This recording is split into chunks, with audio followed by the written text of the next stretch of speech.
is it going? This is Brian from B's Music Shop, and I'm here at NAMM 2024 with Marcus, the Mellotron wizard. Last year you showed us how to take this thing apart. I always want to see this. I think this is one of the most fascinating music contraptions. I don't know if that's a good word, but to see it's so interesting because it's really the first sampler. Yeah, so, exactly. And as long as you don't call it a synthesizer, I'm good. It's sampler. Sampler. I mean, playback sampler, exactly. So this was the only way in the 70s to have high fidelity playback of samples. Yeah. You know, I don't know if you're going to be able to hear it, but do you have an output?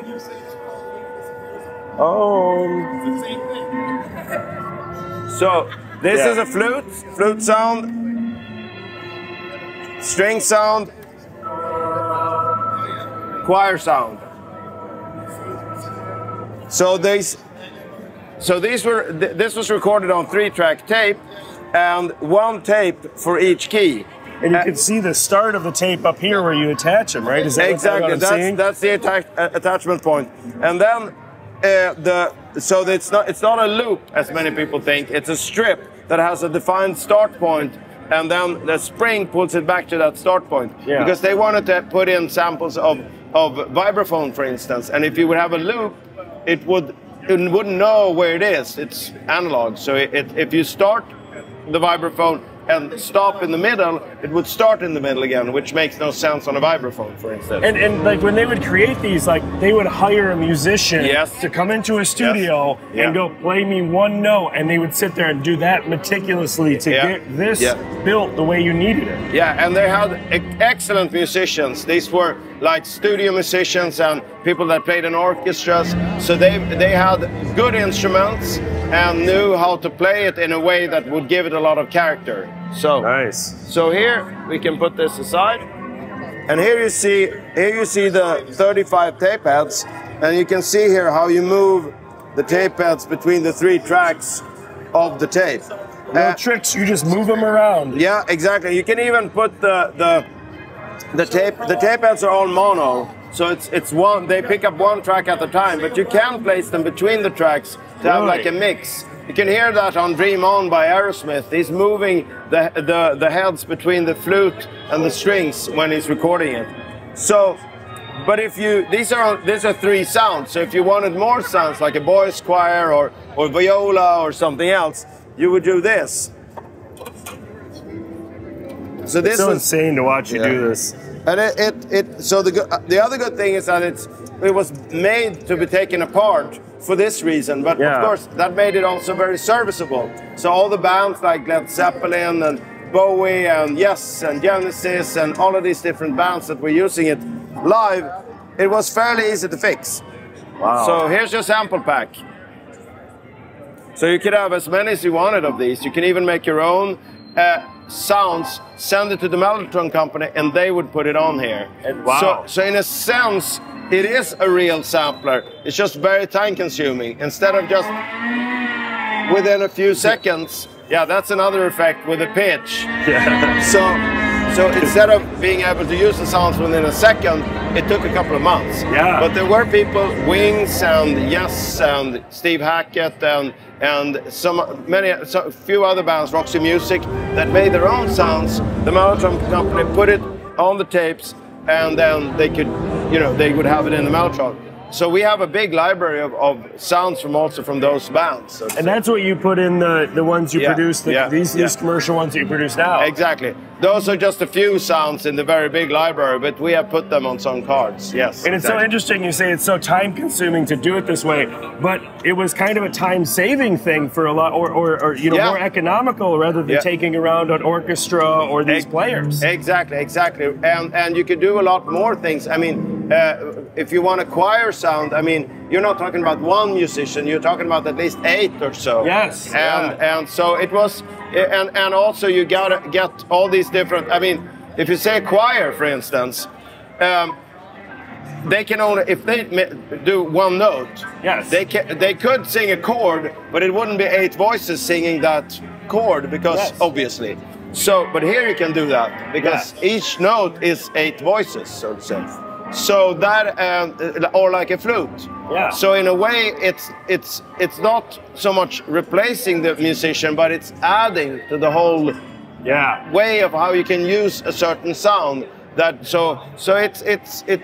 it may, and also the way you play it and how you use it in a different way than if you have a musician playing an instrument. So it enriches and broadens the scope of possibilities of orchestration. You know? And it's how like it really like is one of the things like moved music forward in this era. Like it let them create in new ways. You know, they took people that were piano players and they started doing new and interesting things through this era with things like this. Exactly, and creating completely new arrangements with, let's say, for instance, a trumpet. You know, if you made an orchestration with chords of a trumpet, that would been a nightmare. You'd have to have like 6, 7 trumpet players and writing the score. That would never happen, or in rare cases. You know, so it actually added. It didn't like replace the musicians. In most cases, it's added to the whole spectrum of how you. And of course, today this is, of course, you can do that on any computer, but it was already available in the 70s. Yeah, and this is one of the steps that led to the innovation of how we got there. You know, they just continue to refine this method is what we still use. Yeah, exactly, precisely. That's so great. I think it's so cool. And you got your start fixing these? Do I understand that? Like you were, because there's such a narrow thing, like you were the person to send yours to through a lot of years, and then you just started making, ones that aren't as complicated and took the samples, right? And that's how you got here, right? Yeah, exactly. It was a hobby. I have a master's degree in engineering physics, so I used to do consultancy work, and this was just a hobby of mine to fix these, and at the same time collecting all of the tapes that were stored in various locations, not always in the optimum locations. So me and my then colleague David Keane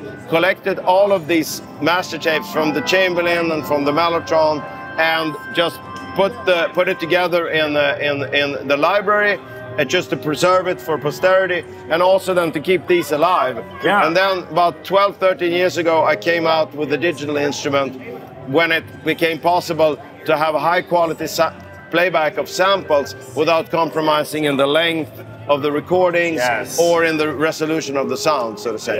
It's really, a lot of that stuff came so far. It's wild how fast it's came. And when you say Chamberlain, the Chamberlain is like the home model, is that correct? I don't know exactly, so can you tell me about that? Actually, if you pan over there, awesome. So this is a Chamberlain then? No. Oh no. This is a Mellotron. This is a Mellotron. This is the first Mellotron that came out, but you're not totally off, actually. Because there was a Chamberlain that looked exactly like this. So the Mellotron company took the idea, the whole 9 yards, the same layout, the same length of tape, the same width of tape, everything, you said and copied it. So is this 2 sets of them? So you can have 2 samples. This isn't like, a regular piano No. It goes from low to high. So this was conceived, also the Chamberlain Music Master, which this is based on. The idea here was to make a home entertainment console. So this used to have rhythms and fills on this side. So this instrument was modified when it was sold to John Frusciante of the Chili Peppers. Oh really? That was his? Yeah, so we put in instrument sounds here. So now this has sounds from the 400 library, which came a lot later, but we can do that, of course. I bet you have a lot of fun friends at this point of fixing music for a lot of years. A lot of fun friends. And all of these, they're so kind and humble, the musicians over here. It's always been a pleasure to work with them. So it had rhythms like rumba and cha-cha-cha, and then fills on this half of the keyboard. And then on this side were the lead sounds. So can I ask, and those rhythms would have been recorded drummers back in the day in a studio playing those beats? Yeah, a whole band actually with bass and the whole 9 yards. So. Wow, that's incredible. Sorry, I didn't mean to interrupt you, but that's fascinating. Worries, And then on this side,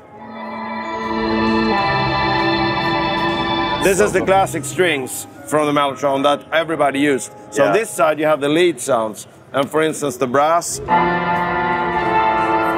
And here you also have this mix possibility that works so-so, but it's you mix the strings with the brass. So is that you're selecting ahead because you're not moving something?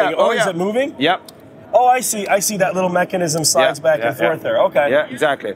So the Chamberlain came up with the idea of playing back tape with the keyboard already in the early 50s, But the sort of mistake that he did was to go from more of a pro instrument that he had in the beginning. It wasn't pro made, but it was sort of pro, just lead sounds. Lead sounds. But then he started making these for these music masters more for a general audience, and that's where he got stuck, because this is not something for your home. No. And especially not the way the Chamberlain was made. This was slightly better, but it's a nightmare with these, you know, rollers and heads and tapes, and it can fail rather easily. Yeah, while it's serviceable, it breaks down. Yeah, exactly. This is much less serviceable than the one over there that we just looked at, the white one. And this not only has it got 3 sounds on the width of the tape, if you can check out that drum, and there's a drum over here too at the front. So in the front there's a drum, and in the back. And if I press this button, wow, it will scroll to the next station. And here it comes up. Wow. Boom. Wow. And now you have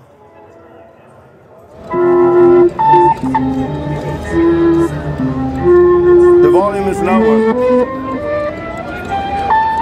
That's the Beatles Strawberry Fields flute, actually. Yeah. And then here is a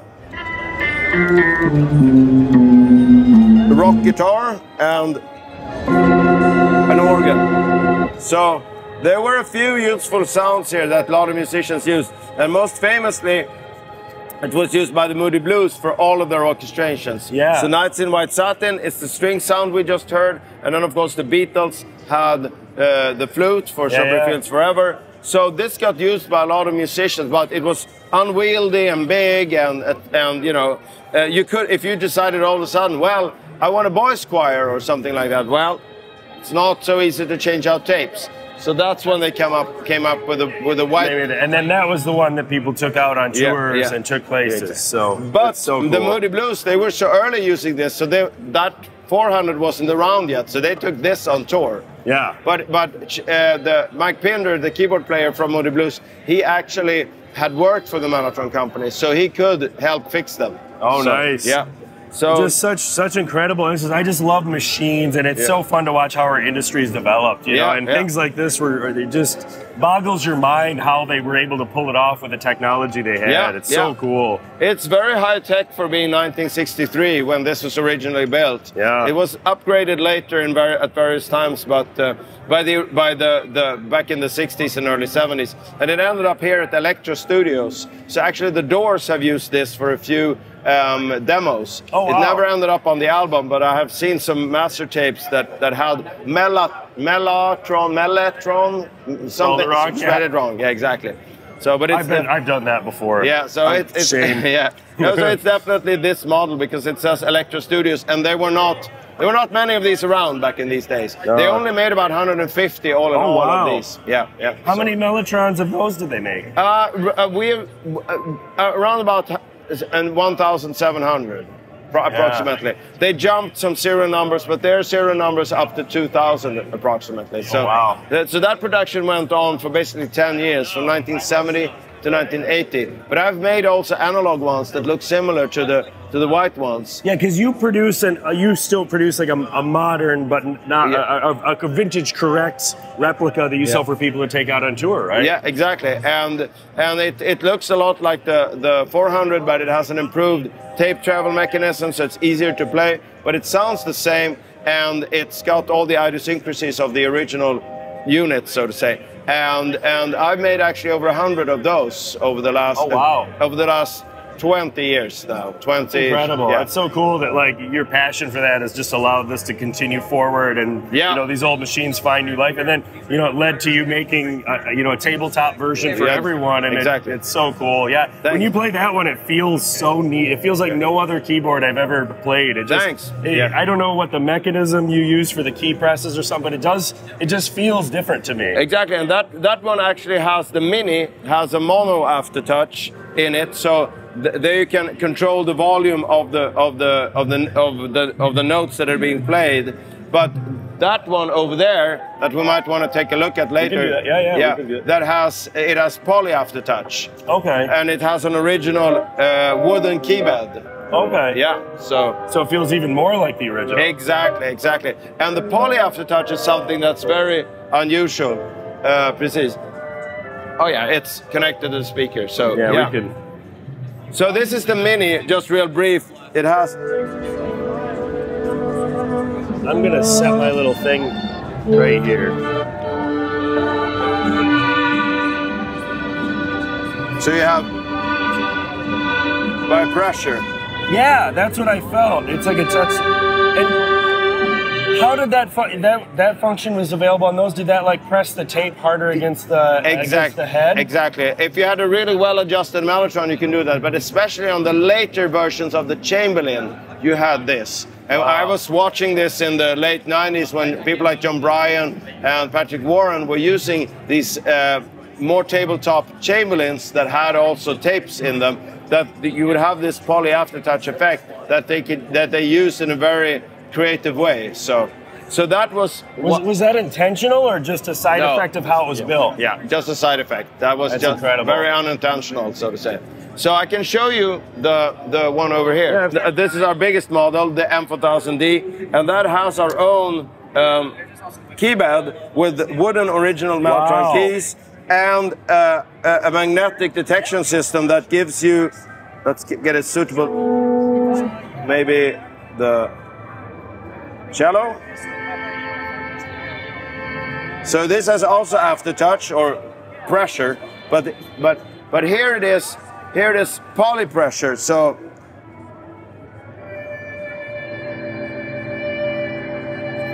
each key. Yeah, exactly. Individually. That is crazy. So you can.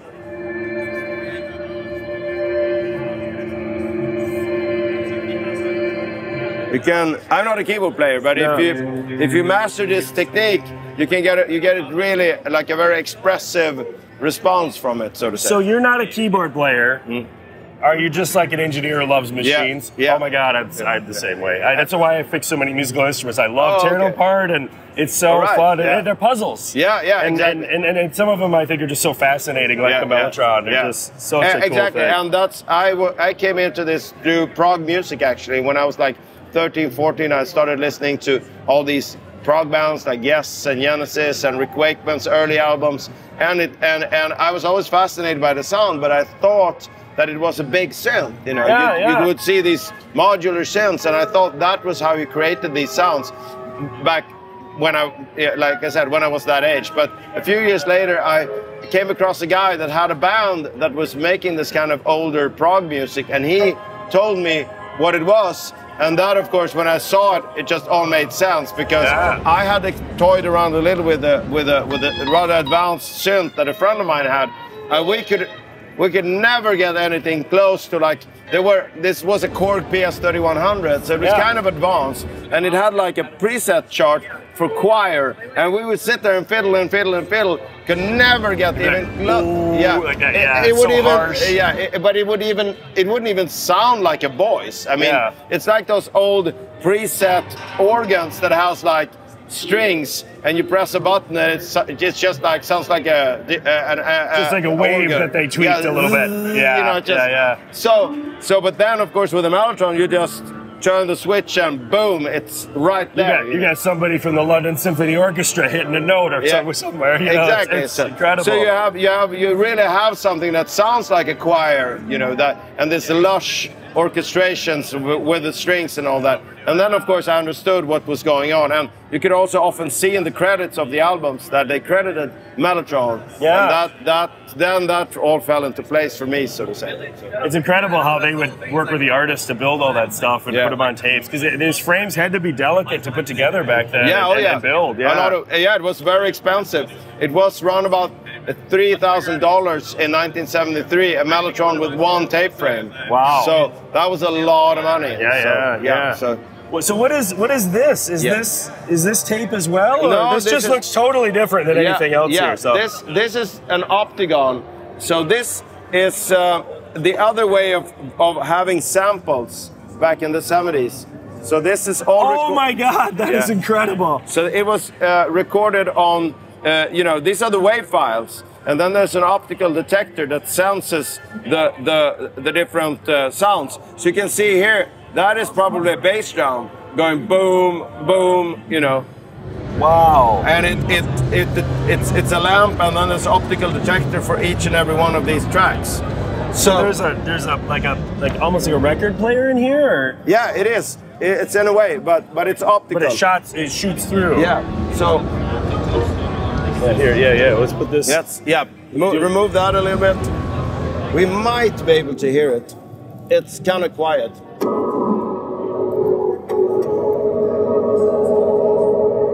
Yeah, that is cool.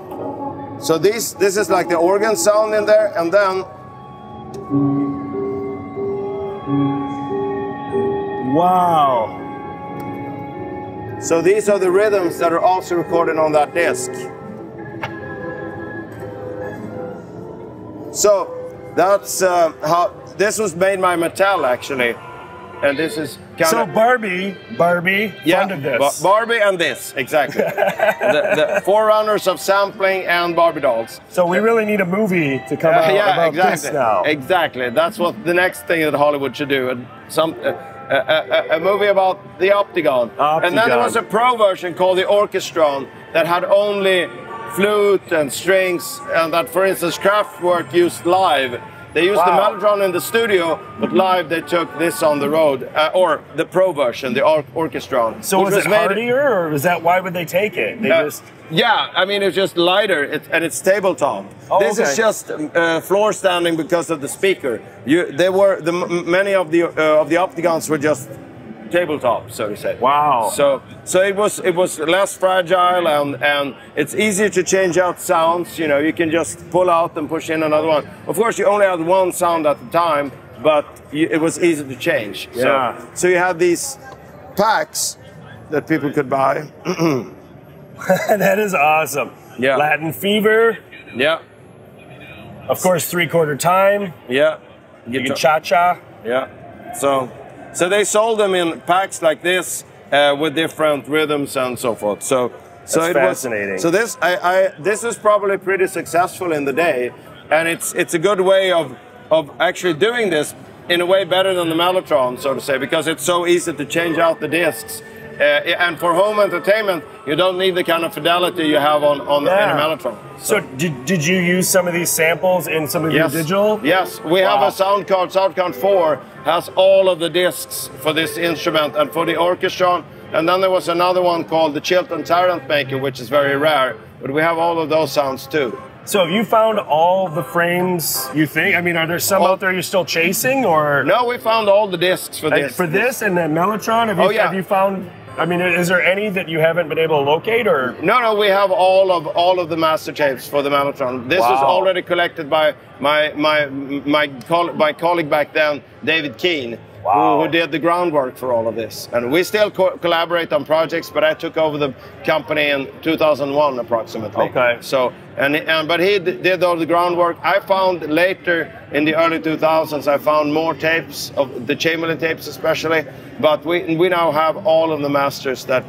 were a part of the Chamberlain and Mellotron library, so to say. And then you preserve them for everyone digitally, and anyone can try the whole library. That's incredible. Exactly. Wow. It's so great to see that people get so much use out of all of these exotic sounds that in the past, nobody would, buy 7 saxophones on tape frames, of course, or that one final acoustic guitar that was put out, So now we can have them on tape, and everybody can, create music with them. That's incredible. How do you preserve those? Tape as it ages, there's a lot of tricks, or is it very easy? No, so the 60s tapes, which the bulk, or 50s, the bulk of the tapes are from the 50s and 60s. Those are fantastic. Yeah. They don't age at all, I have to say. So you just gotta watch out so you don't put them near a magnet, obviously, and not in